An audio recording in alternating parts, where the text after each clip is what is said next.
आज मुजफ्फरनगर जनपद के कस्बा शाहपुर में राष्ट्रीय इंटर कॉलेज के मैदान में आयोजित जनसभा को संबोधित करने के लिए देश के गृह मंत्री अमित शाह पहुंचे। इसके अलावा मंच पर उनके साथ संयुक्त रूप से संबोधन के लिए राष्ट्रीय लोकदल के राष्ट्रीय अध्यक्ष जयंत चौधरी भी मौजूद रहे।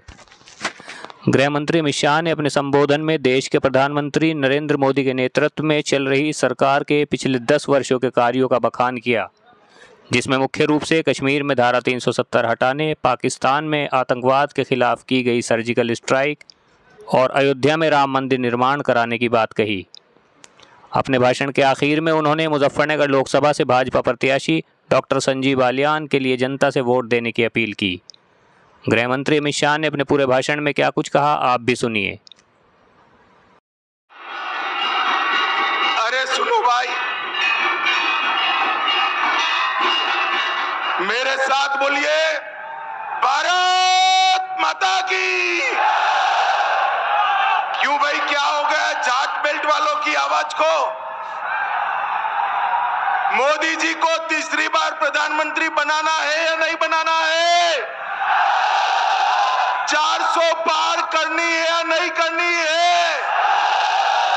14 की 14 सीटों पर सपा का सुपड़ा साफ करना है या नहीं करना है? तो ऐसी आवाज नहीं चलेगी।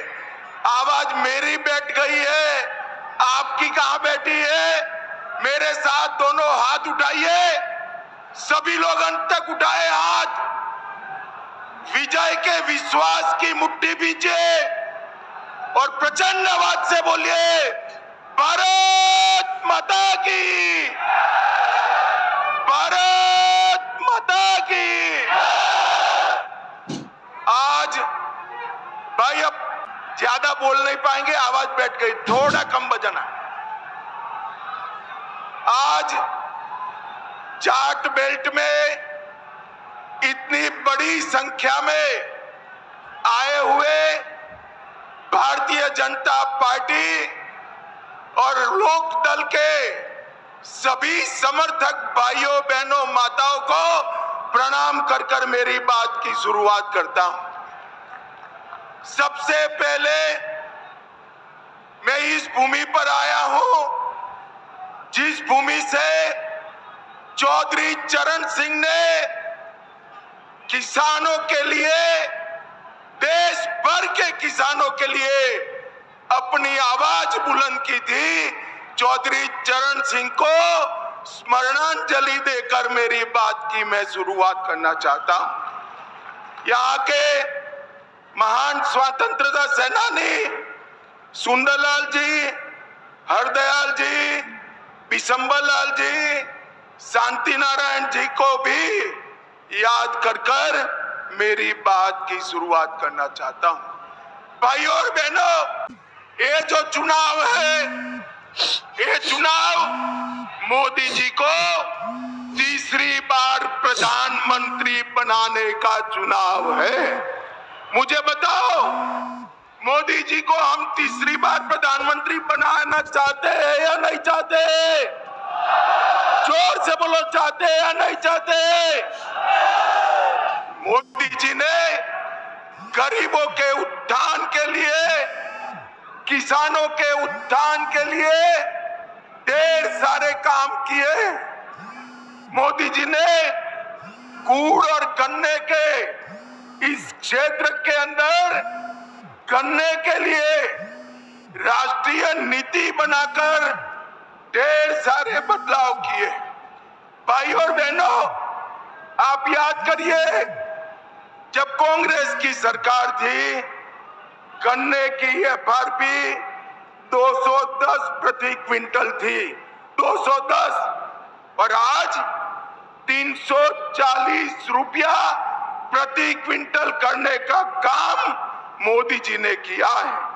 और भुगतान की जहां तक बात है, 95 से 17 में एवरेज भुगतान 23,000 करोड़ होता था, आज 2,50,000 करोड़ रुपया गन्ने का भुगतान करने का काम भारतीय जनता पार्टी की सरकार ने किया है।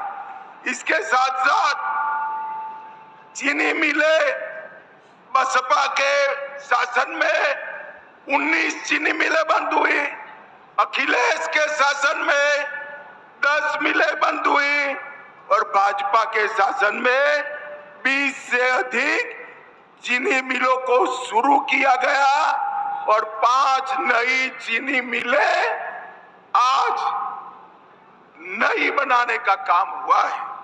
और हमने इथेनॉल की पॉलिसी लाकर पहले 2014-15 में इथेनॉल पेट्रोल में मिलाया नहीं जाता था, आज 154 करोड़ लीटर इथेनॉल मिलाया जाता है, जिससे गन्ना किसान की आय को बढ़ाने का काम हुआ है।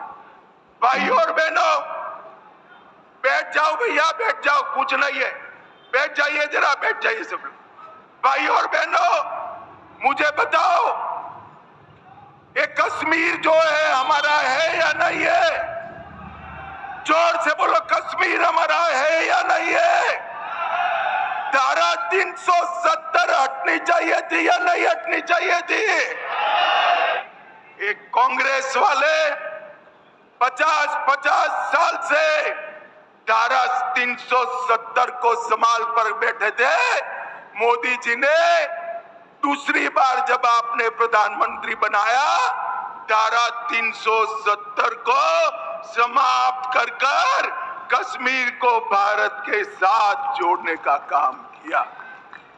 भाई और बहनों, नरेंद्र मोदी जी ने कश्मीर में से आतंकवाद को समाप्त करने का काम किया है।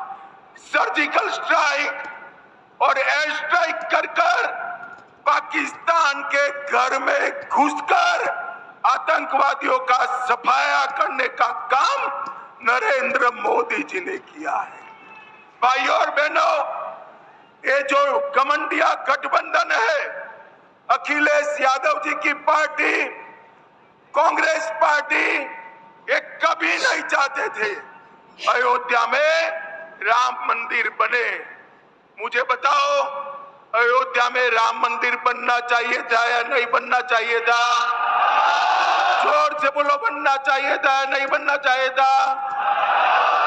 एक कांग्रेस पार्टी ने 70 साल तक राम जन्मभूमि के मुद्दे को अटका कर रखा, लटका कर रखा, भटका कर रखा। मोदी जी ने केस भी जीता, भूमि पूजन भी किया और 22 जनवरी को रामलला की प्राण प्रतिष्ठा भी कर दी। मोदी जी ने देश को सुरक्षित किया है, मोदी जी ने देश को समृद्ध किया है, मोदी जी ने एमएसपी पर आजादी के बाद सबसे ज्यादा खरीदी करने का काम नरेंद्र मोदी जी ने किया है। भाई और बहनों, आज मैं पश्चिमी उत्तर प्रदेश में आया हूं। 2014 में मैं भाजपा का प्रभारी था। मैं यहाँ आया था, कैराना से, मुजफ्फरनगर से, सहारनपुर से पलायन चालू हो गया। यहाँ पर कोई सुरक्षित नहीं था। आपने 2017 में भाजपा की सरकार बनाई, योगी सरकार ने यहाँ पर गुंडों का आतंक बंद कर यहाँ पलायन रोका है और लोगों को सुरक्षित किया है।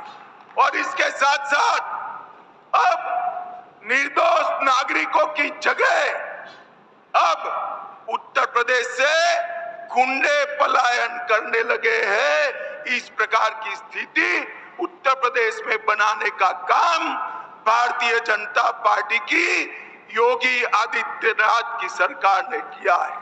भाई और बहनों, ये चुनाव में जो घमंडिया गठबंधन इकट्ठा हुआ है, 12 लाख करोड़ के घपले, घोटाले, भ्रष्टाचार करने वाले लोग इकट्ठा हुए। मैं आपको बताना चाहता हूं, मोदी जी चौधरी चरण सिंह जी के गौरव समारोह में आए, उस दिन उन्होंने भ्रष्टाचारी बचाओ रैली बनाई और वो रैली में भ्रष्टाचारियों को संरक्षण देने की बात करी।